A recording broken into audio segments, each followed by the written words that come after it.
Yo soy cinturón negro de Geta. Entonces yo estudié Geografía e Historia y no lo terminé, y me vine a Madrid en un momento súper dulce para meterse en este mundo con el boom de las televisiones privadas, donde había que doblar absolutamente todo, porque prácticamente, no sé, la mayoría de la programación que había en las televisiones privadas era producción ajena, hasta que no empezaron las series como Farmacia de Guardia y otras series de producción propia, las telenovelas, hubo que traducir todo lo que había por debajo de las mesas. Entonces en aquel momento se necesitaba.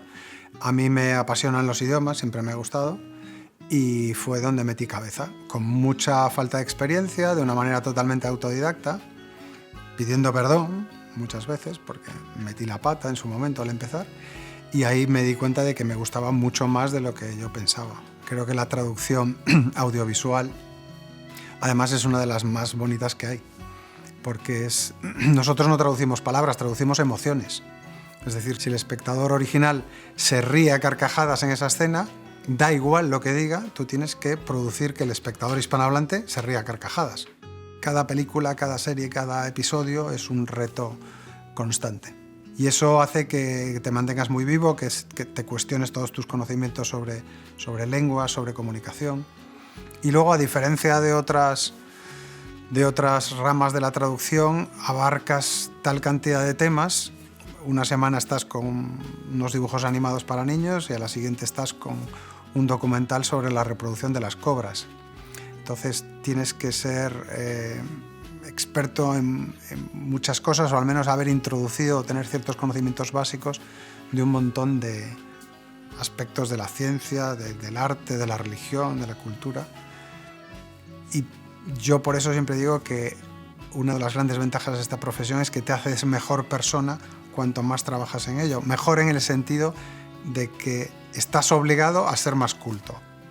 Y eso no hay muchas profesiones que puedan decirlo. Y luego nadie quiere ir contigo al cine porque estás básicamente revisando, no puedes desconectar esa cabeza de traductor y de corrector, y estás constantemente viendo si todo está bien, si encaja en boca, si esa expresión sería la correcta.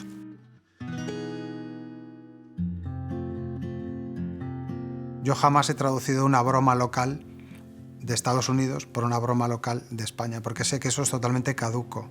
Casi te diría que ahora muchísimo más, en una época de memes y de redes sociales donde las cosas duran horas o días.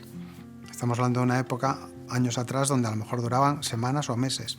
Pero indudablemente, si estás pensando en una serie que luego se va a volver a emitir meses después, o quieres que se vuelva a emitir, utilizar bromas demasiado localizadas en el tiempo o en la persona es contraproducente.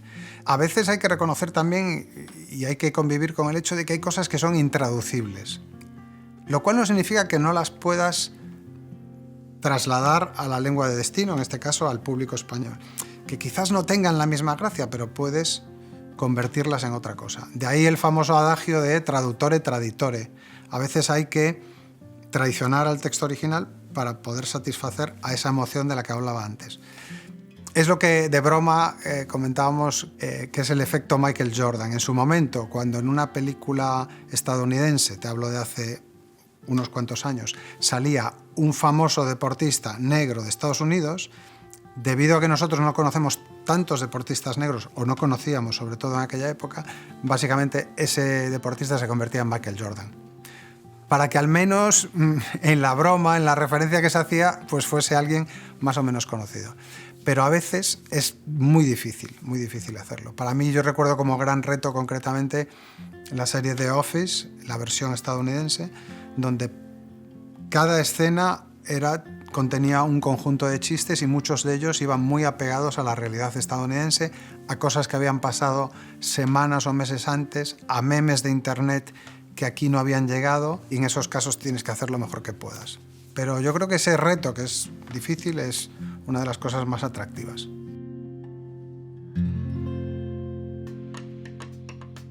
Ha sido la serie más difícil de traducir, con diferencia, para mí.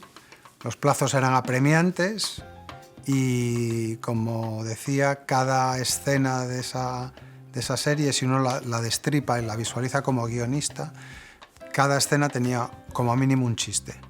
Y muchos de esos chistes eran lo que llamamos culturemas, es decir, referencias culturales. Entonces, En una película a lo mejor de repente te encuentras, en una película normal, te encuentras 4 chistes, en una comedia te encuentras 20. En un episodio de The Office de media hora a lo mejor había 40 chistes. Y con chiste hablo del término chiste en el sentido inglés del término, joke, en el sentido de broma, guiño, juego de palabras, es decir, todo eso que abarcan con la palabra joke o chiste. Para mí fue especialmente difícil, pero al mismo tiempo me ponía cachondo. Eso es lo que me gustaba.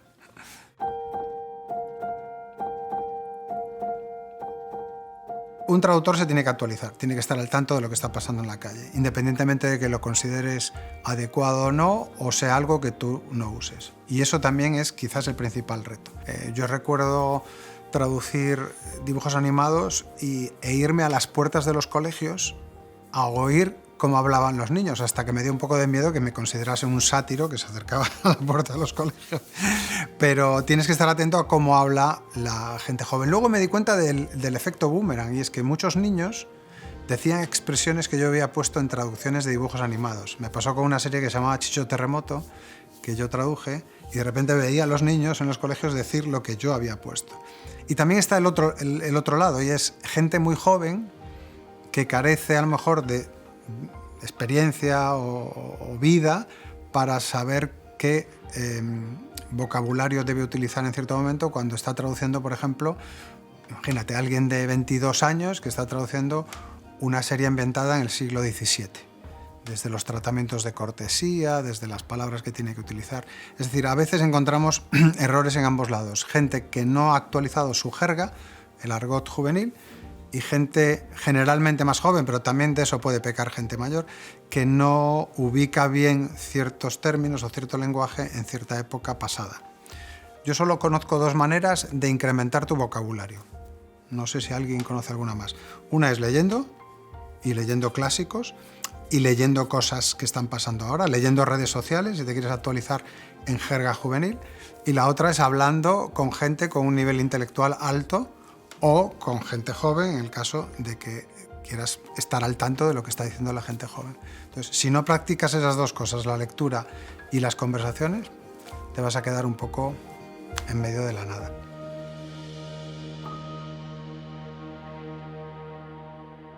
Es muy difícil encontrar un traductor del indonesio al checo, con lo cual todas las combinaciones de lenguas exóticas pasan por una lengua puente, que sería el inglés.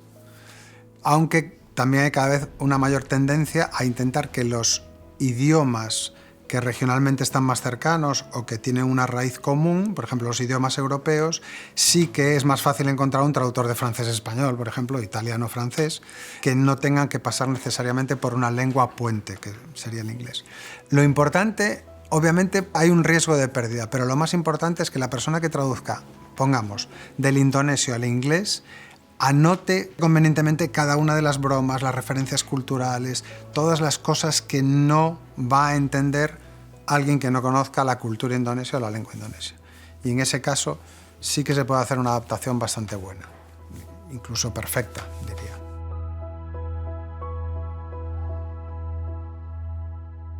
Creo que estamos en ese momento de cuando las personas se ponían delante de la locomotora de vapor diciendo que aquello iba a arrasar y iba a terminar con todos los empleos.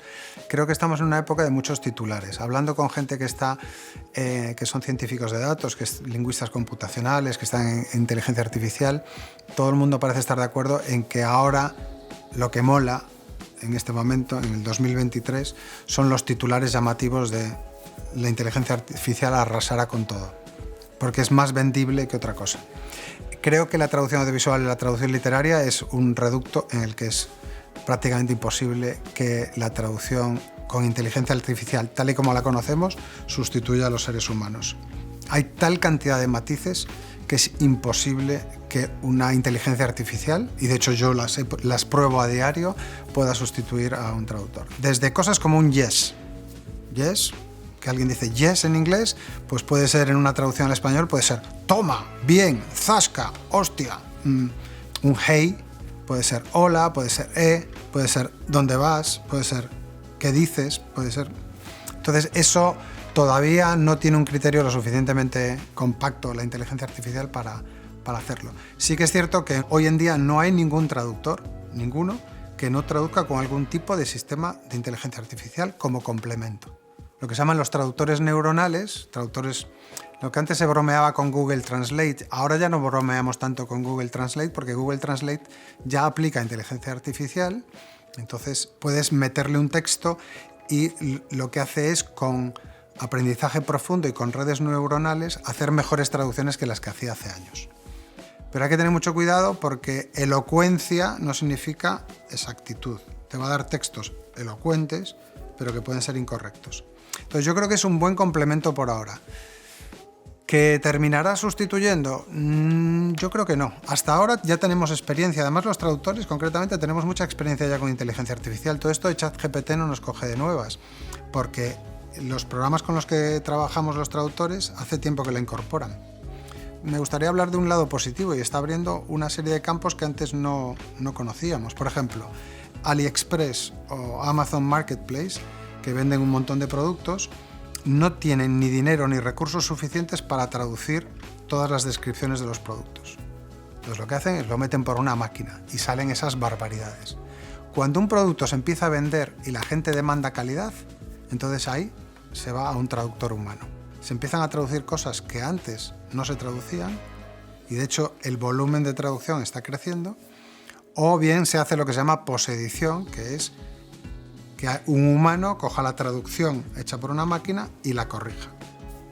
Eso también tiene sus detractores, porque claro, significa convertirte en un corrector de una máquina, cuando a veces te gustaría hacerlo de cero y hacerlo bien. Pero creo que todavía no estamos ahí en traducción audiovisual, en películas y en series, todavía no estamos ahí. Sería más preocupante si, por ejemplo, las empresas empezasen a descontarte dinero de todo lo que ha traducido la máquina. Porque la máquina, ¿dónde va a acertar? Por ejemplo, en un please, en un hello. Lo traduce, frases sueltas, cortitas. Ahí tú llegas, cuando te dan la traducción, te va a proveer, en muchas ocasiones, el cliente te va a proveer con la traducción automática. Lo problemático sería, oye, ya los please ya están traducidos, no me los cobres. También es cierto que por ahora cobramos por metraje en traducción audiovisual, no se cobra tanto por palabra, con lo cual, insisto, yo creo que todavía no estamos ahí, por suerte. Me gustaría hacer una lectura positiva, al menos por ahora.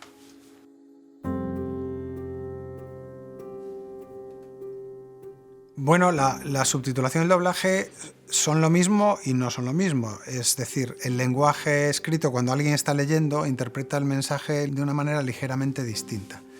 Hay dos cosas que tienen en común la traducción para el doblaje y los subtítulos. Y una es que los traductores tenemos que pasar inadvertidos. Es decir, si de repente alguien echa la cabeza atrás y rompes la famosa suspensión del descrédito, cuando se hacen traducciones demasiado adaptadas a lo local, tú estás en el salón de tu casa y de repente alguien dice una frase de Chiquito de la Calzada, te desubica, te manda a otra época y de repente miras y dices, no estoy viendo una película. Eso no podemos permitir que pase en traducción. Una buena traducción es la que no se nota. Entonces, la traducción de doblaje tiene unas ventajas y es que tapa y te permite manipular y traicionar el texto cuando más te conviene. Pero los subtítulos, la lectura está, como nos pasa con los WhatsApps, está libre de emociones. Yo en doblaje puedo decir, qué inteligente eres. Y estoy siendo sarcástico, estoy siendo irónico. Pero si yo pongo qué inteligente eres en un subtítulo, la gente va a entender que le está diciendo qué inteligente es. Si yo te digo, qué cabrón eres, con este tono, a lo mejor en subtítulos va a ser, qué cabroncete eres. Tengo que modificar un poco el mensaje para que se entienda que hay una ironía, un cariño, un tono que sí que puede transmitir un actor de doblaje, pero en subtítulos no se puede transmitir. Y por supuesto la mayor diferencia que hay es que en subtítulos estamos limitados por la velocidad de lectura del espectador. Con lo cual, la pesadilla de cualquier subtitulador es una escena con 4 personas alrededor de una mesa y todos hablando al mismo tiempo. Tú en un estudio de doblaje, tú eso lo grabas por pistas, mezclas y queda totalmente natural, pero en subtitulación hay que decir, a ver, tú no estás diciendo algo demasiado relevante, quedas fuera, tú tampoco, porque solo tenemos 2 renglones. Entonces, solo pueden hablar 2 personajes. Y eso es muy limitante también. Por eso, en el famoso debate de qué prefieres, doblaje o subtitulación, no es negro o blanco.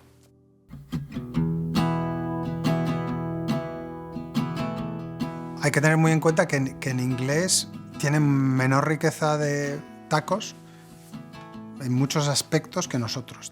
Tienen el famoso fuck, pero nosotros tenemos una gran variedad porque mezclamos sexo, escatología, muerte, un montón de cosas, ¿no?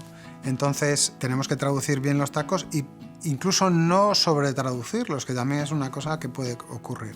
Yo siempre pongo como ejemplo que en una frase de una película, cada frase está pensada, repensada, releída por un guionista o un equipo de guionistas y que cada palabra que está ahí está puesta y muy medida. Entonces en inglés puede que gradúe entre decir, por ejemplo, heck, hell y fuck, que son distintas gradaciones de un insulto. What the heck es un eufemismo por what the hell, hell de infierno, por no decir what the fuck. Entonces no podemos traducir esos 3 de la misma manera. No podemos poner un taco muy fuerte ahí, porque indudablemente el guionista no quiso irse más allá. Yo esto lo viví en mis propias carnes. Antes hablaba de mis principios. Yo recuerdo cuando tuve que traducir una serie para Disney y se me ocurrió meter mierda y Dios en mis traducciones. Y me dijeron, ¿tú no te has dado cuenta de que la palabra mierda y la palabra Dios no sale en ninguna parte? Y yo dije, esto es Disney. Y dije, tienes toda la razón.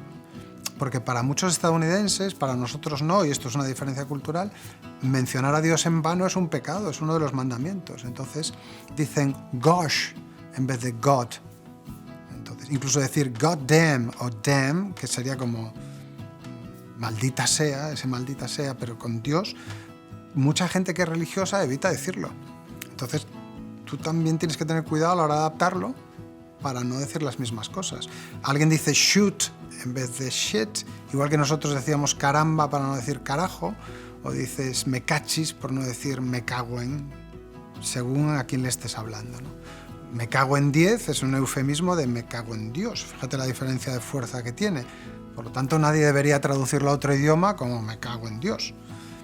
Todos los idiomas tienen graduaciones y eso también es una de las obligaciones de los traductores, que es saber dónde está el límite entre me quedo corto o me paso.